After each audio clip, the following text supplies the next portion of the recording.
Përgjatë kësaj jave, Fakulteti i Biznesit në Universitetin Aleksandër Mojsiu po zhvillon javën ndërkombëtare shkencore, një event që mbahet për të dytin vit radhasi në Durrës. Zëvendës dekania për kërkimin shkencor Lira Llazo shpjegon për Durrës Lajm rëndësinë e madhe të këtij aktiviteti ndërkombëtar, ku të pranishëm janë 10 përfaqësues nga universitetet partnere. Java shkencore ndërkombëtare e Fakultetit të Biznesit është konceptuar këtë vit si një forum dinamik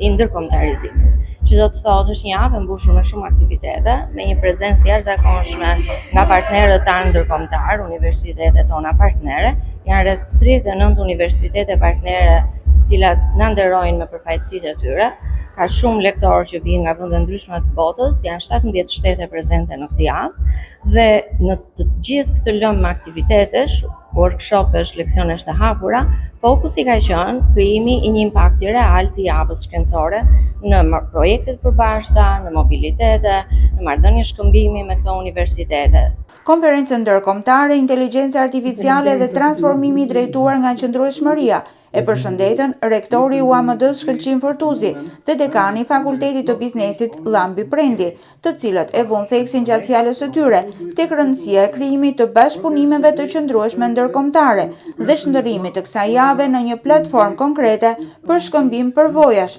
zhvillim projektesh dhe forcim të kapaciteteve akademike në funksion të lidhjes së arsimit me inovacionin dhe tregun. Ndërsa prefekti i Qarku Durrës Ardian Gura nënvizoi rëndësinë e bashkëpunimit mes UAMD-s dhe institucioneve vendore e qendrore. Në këtë kohë të sfidave globale dhe transformimeve të shpejta ekonomike dhe sociale, roli i universitetit dhe bashkëpunimi i tij me pushtetin lokal dhe të qendror bëhet më etik. Për faktin se universiteti nuk është vetëm një qendër e dijes teknike dhe teorike, por një partner i pazrëndësueshëm në zhvillimin ekonomik, inovacionin dhe ndërtimin e kapaciteteve dhe promovimit të vlerave qytetare.